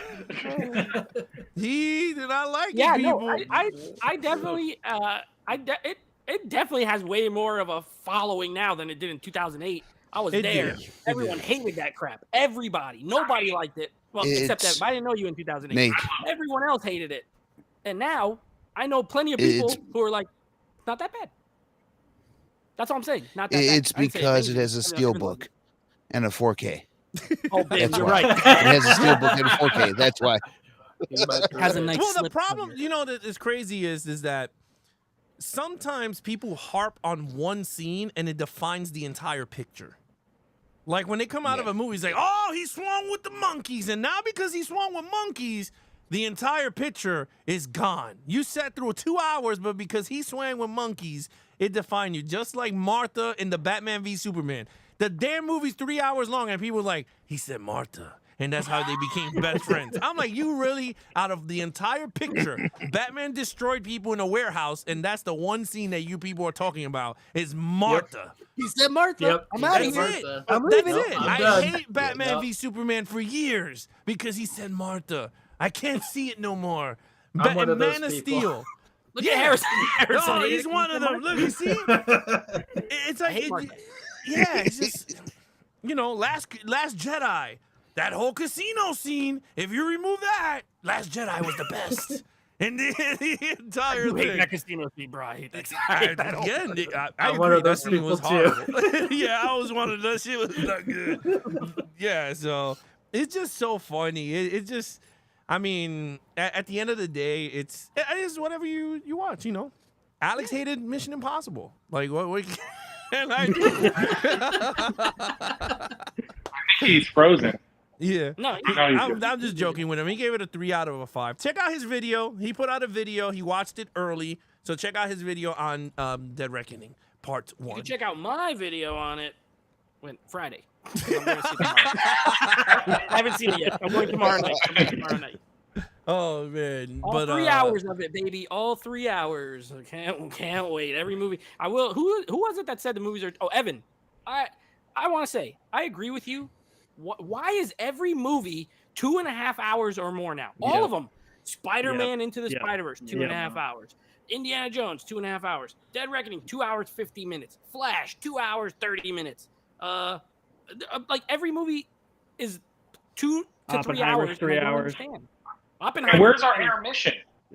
I remember seeing Dancing with the Wolves in the movies, and they had an intermission so you could go get food and go to the bathroom because it was like 2.5 hours. But Those movies they are don't too even do long. that anymore. Tell a good economic story. I think so. And you have to tell a good story, but you don't really need length to tell a good story. And it's funny. We've been doing a lot of movies lately on the Action Podcast. That the movies. I mean, we did Pirates back to back, and it was 250. And I was like, I never noticed how long these shits were. I was like, holy hell, this is a long ass movie. Yep. Sitting through them, and I'm kind of missing watching movies that were like an hour 30 The minutes. 80s. Yeah. The 80s, man. Yep. Michael Eisner was the guy who did that. And for there's Paramount, he goes, There's a short time. movies, let's go. There's a time for the epic, right? Like they've always been there. Lawrence of Arabia is super long, but it wasn't like every movie coming out was the same length as Lawrence of Arabia. It was like one. Lord of the Rings came out like it was the one long movie, and the rest were like reasonable. Even the new stupid Little Mermaid, the cartoon's 85 minutes, and the live action's 2 hours and 20. Like, what are we doing? What is going on here? We need to send them an email. Fast and Furious. Why is every Fast and Furious 2 hours and 25? Well, they got to talk about family. Family. They got a big family. That's why. And then the crazy. I agree, Alex. Like they're because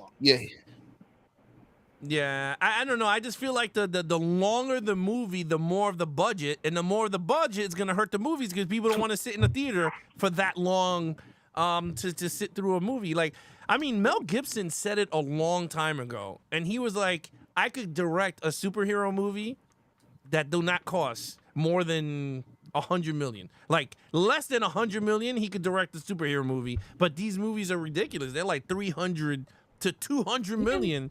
And even the Batman, which we liked, Well, it's almost 3 hours long. That's what's enticing about Blue Beetle, because Blue Beetle's only 120 million. Ooh, and hopefully it's only less than 120 minutes too, because that thing is It's 2 hours and 7. 2 Oh. hours. Blue Beetle's 2 hours. Like, what are we doing here? I'll say this: Blue Beetle will only make close. It's gonna surpass the Flash, but it's not making 400 million. Yeah. It's gonna flop. Like it's gonna be a flop. But at least the blow won't be as bad though, because the budget's lower. Yeah, but they're still gonna make it into this big deal because they're gonna say every DC movie coming out now is gonna flop. So, Tony says something I totally, Well, I mean, I totally disagree with. That's true. He says there's no problem at all with long movies or any runtime for movies. That is false. There are plenty of Yeah. movies that do not need to be 3 hours and are 3 hours for no reason. Right. So I know you disagree because Tony he's the Mhm. disagreeer, but that is, I couldn't disagree more. You could tell there's a reason why the classic films and all, they're only 90 minutes, 100 minutes. They're perfectly executed. They're well done. 2 hours even. Okay, 2 hours. But when you're getting every movie 2.5 hours, cartoons 2.5 hours, it's it's a little bit much. The editing. go ahead. The editing. I was going to say the editing process is part of filmmaking. You don't just let everything through. You need to have that fight, I think, with the story and wrestle with it and say what is important. Because with Dial of Destiny, I think if they would have done that, there's a lot of stuff that we didn't like, probably would have hit the cutting floor room. Because no good story writer would have let it go through if it said you only got 90 minutes. Yeah.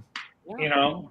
Good And point. some of these CGIs look like shit because the movies are 3 hours and all these artists have to freaking get these movies done and they're gonna be there for hours trying to make the damn thing look good. If you shorten it and have a good team of visual effect artists, I think your movies will look 10 times better than what they look now. I mean, these superhero movies don't look as good as They're back getting worse. then. It's getting way Like, worse. progressively Oh, worse. And It's getting Move- worse. their costumes look even worse. And I Movies don't know would be a how. lot shorter. Yeah. Marvel has to CGI Movies their would be a lot costumes shorter now. if it wasn't for 30 minutes with the credits. Oh my God! Don't let me get the damn trailers are getting way too long too, bro. It's like 30-minute trailers. Imagine you go to one of these Marvel movies, like let's say, what was the longest Marvel? No Way Home. I think that one was like No, was it like- or Endgame? Endgame. Endgame was like You No, know, nice. Endgame. Endgame was 3 You hours. sit through 30 minutes of pre-show and trailers. You sit through 3 hours of movie, and then 15 minutes. You're there for 4 hours. Like I'm like, this is unreal. It's unreal. It's too And it's long. not even unreal. It's the fact that when you come out, you're like, this movie was really needed to be 4 hours. Because you're like, this movie, like Endgame, to be really honest, it wasn't that good of a movie. I mean, besides, I mean, Infinity Yeah, I War love it. was I'm just better. saying, in general, it's too But long. no, yeah, I mean, Batman was way too long. I didn't even see it. I saw it once in the theater, and I wanted to see it again, but I was like, I'm not sitting through this shit for another 3 hours. Like, it was Yeah, you have to crazy. commit time to it. Yeah, like no way. It's way too long. They got to get a grip to that. Like James Gunn said, Superman Legacy.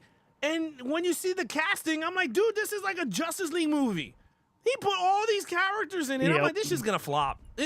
It's already going to flop hard. Like the minute you introduce Who's Guy Gardner?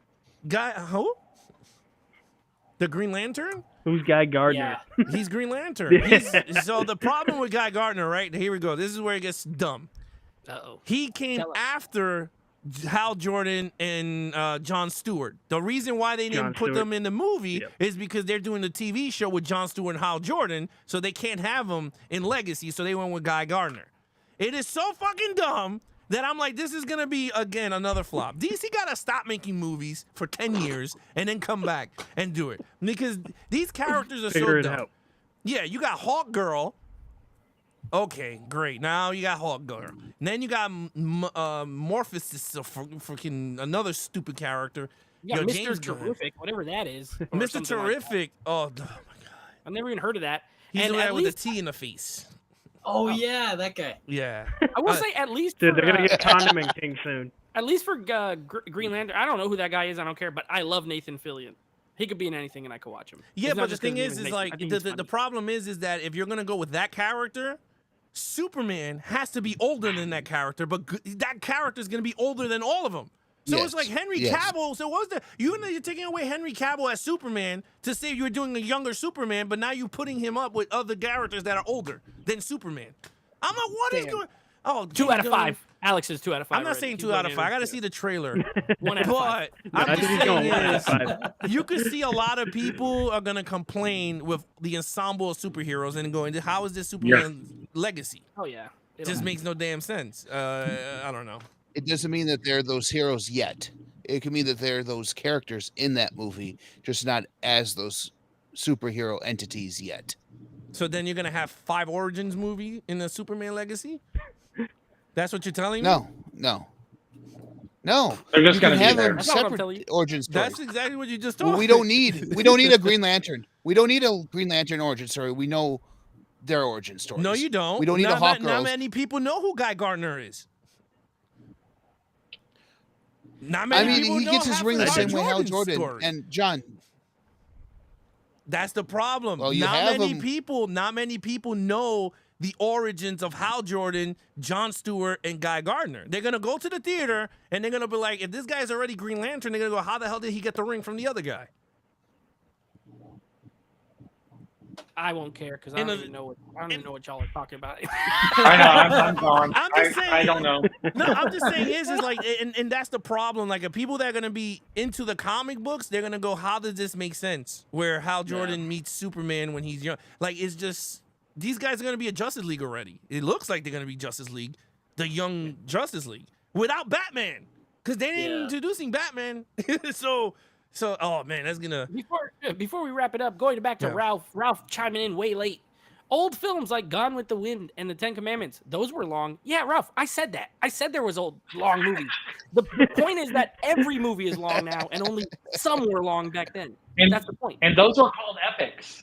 Those were that was a category. This is the epic film for Yes. this year, and they were called epics. But like when now our movies are coming out, they're not getting the word epic, and they're just out the movie. Like what would it be an epic now? Would be 5 hours, and Every usually those movie- movies are talking about years of stories and not just this short thing. It's a Every genre of film. The big new movie's 2.5 hours now. That's the difference. Yeah. Every- I got mad when I saw Mission Impossible run length and it says part 1. I'm like, How come long on. was John Wick 4? Wasn't that 3 hours? That was 4 hours. Yes, and don't get me 3 started. hours? No, No, 2 hours. 249. 249. 249. Let's round up. It's 3 hours. And then he says, I'm supporting your point, Nate. That's why I mentioned. It doesn't sound like you're supporting me, Ralph. It sounds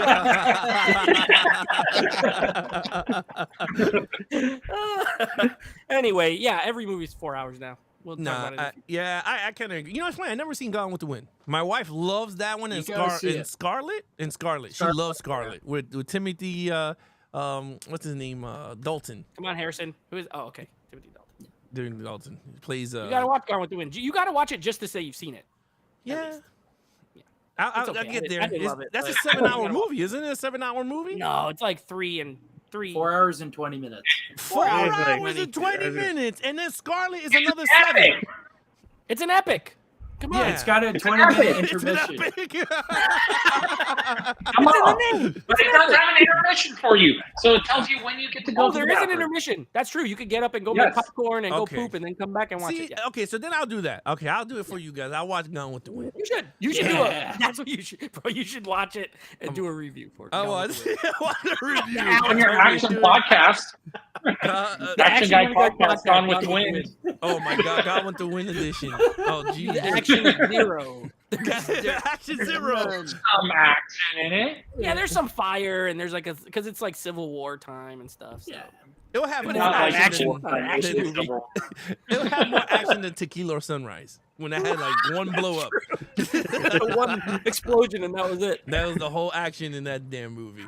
But anyway, all right. So look, we went through the entire Indiana Jones. We gave our favorites. We gave our likes. We talked about the brand new movie for you folks. But let everyone know, guys, where they can see you guys' faces, beautiful faces every week. Starting with Evan. Go ahead, Evan. Where they can find you. You can find me at Pop Culture 33 at Instagram and YouTube. But my YouTube's not that active, so enjoy the old videos. Yeah, Oh, go back and okay. watch the old one. Go ahead, And then tell Harrison. them you want more. Did you say so? Am I going next? Okay. So, I'm sorry, there was a lag there. So you can find me on Instagram, Facebook, YouTube, Letterboxd at Reely Old Movies. I release podcast episodes every Saturday.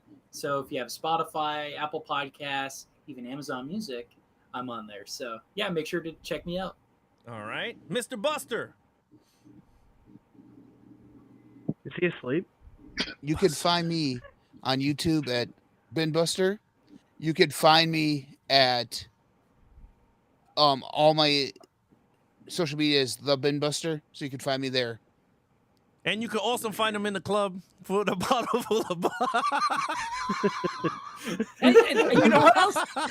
You're gonna be able to find him on an upcoming one of our live shows, because we got to have him on to do one of these DC animated. Yes. He's always in the chat providing a lot of good background info, so we're gonna have him on one of those like in the next 3 or 4 weeks. All right. Alex.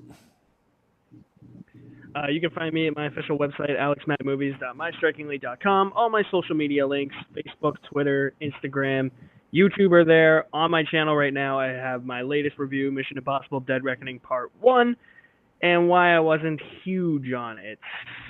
So that might rub some people the wrong way. But if you want You can to check get that a out. little taste on it, go follow him on Twitter. He has a big, a big rant on it. Has a big rant about the film. All right, so for us, what's coming up this week for us? Well, I'm doing my first watch along. Okay, we're gonna do a first watch along, but it's not on YouTube. Evan had a sneak peek. Evan and some of my friends, we got together. We got to see Raiders of the Lost Ark together. We were talking, we were laughing, we were having some fun. So I got it to work. We're gonna have some fun. So it's not on YouTube. So I don't want people to go crazy looking for us on YouTube when I do the watch along. I don't want it to be on YouTube. Why? Because I just want to have us hanging out, and I don't want to worry about all the other shenanigans with the YouTube and the views, and I don't care for that stuff. I just want to hang out with people. I just want to watch movies with everybody. So the watch along is going to be, this is the first of many to come. Every week we're going to be doing this. First of many is going to be Man of Steel watch along this Friday for July 14th at 9 p.m. Eastern. Now you have to have a Max account. That's all you need is a Max account. You put it in, and once I hit play, everyone is synced up. And then we're watching it together. You can have the chat. You could talk and whatever. I'll put, if you guys want to put your faces and we all watch it together, you could do that too. So again, I'm gonna put out the link actually the link for Friday is actually on our YouTube channel. So you're gonna see a purple dot there at the corner. You click it on Friday. I'll remind anybody. And then once 9 o'clock comes, we'll all be at the chat. You guys are more than welcome. You guys want to be on the show your faces and talk, and you don't want to talk, and you don't want to show your face, you just want to talk, you have that option too. Or if you just want to chat on the side, you could do that also. So that's gonna be the first, and then the following week I might do Halloween 1978, switch it up, do some horror, and if that works out well and people like what we're doing and stuff, I might do the first TV series on another day with Ahsoka. We'll watch the series together from number 1 all the way up to the final episode on Ahsoka. So we'll have fun with that. So yeah, watch along this Friday. I'm gonna promote it more. And then of course the new podcast came out today, which is I, Frankenstein. Episode 268 is available now on iHeart, Apple, anywhere you listen to your podcasts on.